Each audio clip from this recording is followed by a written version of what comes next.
अगर आपके भी बच्चे प्राइवेट स्कूल में पढ़ते हैं तो यह वीडियो आपको जरूर देखनी चाहिए, क्योंकि आजकल जो प्राइवेट स्कूल में चल रहा है उससे हर माँ बाप परेशान है। लेकिन सबसे हैरानी की बात आपको पता है, सभी पेरेंट्स को पता है कि मेरे साथ गलत हो रहा है, लेकिन कोई भी पेरेंट्स खुलकर आवाज उठाने को तैयार नहीं है। हर साल जैसे ही नया सेशन शुरू होता है वैसे ही एक लंबा चौड़ा बुक लिस्ट थमा दिया जाता है, और उस बुक लिस्ट को देखकर ऐसा लगता है जैसे हमारा बच्चा कोई स्कूल नहीं बल्कि कोई बड़ी प्रतियोगिक परीक्षा की तैयारी करने जा रहा है। अब सबसे बड़ा सवाल यही उठता है कि जब क्लास वही, सब्जेक्ट वही, तो हर साल किताब क्यों बदल दी जाती है? क्या पिछले साल की किताब बेकार हो गई थी? क्या उसमें लिखा हुआ ज्ञान खत्म हो गया था? या फिर सच ये है कि यह पूरा खेल कमीशन का है, जहां स्कूल और पब्लिशर के बीच सेटिंग होती है और उसका सीधा असर आपके पेरेंट्स पर पड़ता है? और सबसे ज्यादा हैरानी की बात तब होती है जब आपको बोला जाता है कि किताब सिर्फ स्कूल से ही लेना है, और आपको लेना भी पड़ता है क्योंकि आपके पास कोई दूसरा ऑप्शन नहीं होता है। और तो और 100 रुपए की किताब आपको 120 रुपए में लेना ही पड़ता है। अगर आपका मन किया कि मैं बुक मार्केट के दुकान से लूंगा, तो सच यह है कि वो बुक आपको मिलेगा ही नहीं। अब आप ही बताइए ना, किसी को यह अधिकार है कि वो तय करे कि हम अपने बच्चों के लिए कहाँ से किताब खरीदेंगे?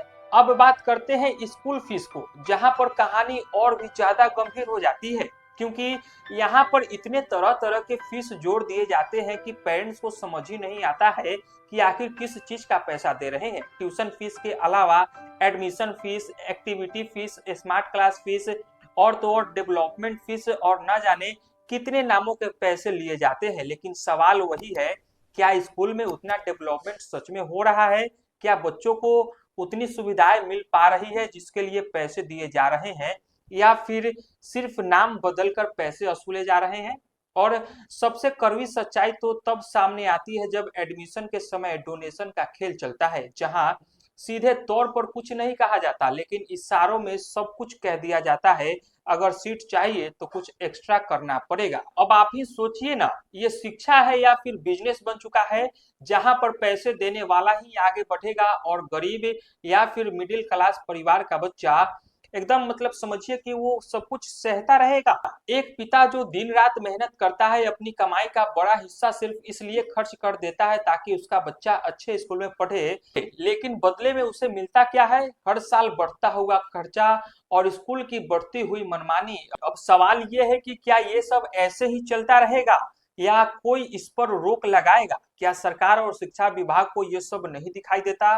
नियम तो बहुत बने, लेकिन जमीनी हकीकत यही है कि उनका पालन सही तरीके से नहीं हो रहा है, और इसी तरह का फायदा उठाकर स्कूल अपनी मनमानी करते जा रहे हैं। अब समय आ गया है कि गार्जियन खुद जागे और सवाल पूछे, क्योंकि अगर आज भी हम चुप रहेंगे तो कल यह बोझ और बढ़ेगा और आने वाले समय में पढ़ाई सिर्फ अमीर लोगों तक ही सीमित होकर रह जाएगी। इसलिए जरूरी है कि हम एकजुट हो, अपनी आवाज उठाएं और गलत चीजों का खुलकर विरोध करें, क्योंकि स्कूल का काम बच्चों को शिक्षा देना होता है, ना कि पेरेंट्स को बोझ देना। अगर आप भी इन सभी चीजों से परेशान हैं तो अब चुप मत रहिए और अपनी बात रखिए और दूसरों को भी जागरूक कीजिए। बाकी वीडियो अच्छा लगा हो तो शेयर करिएगा, और मुझे तो जानते ही है, मैं कृष्णा कुमार हूं और आप देख रहे थे आवाज जनता की।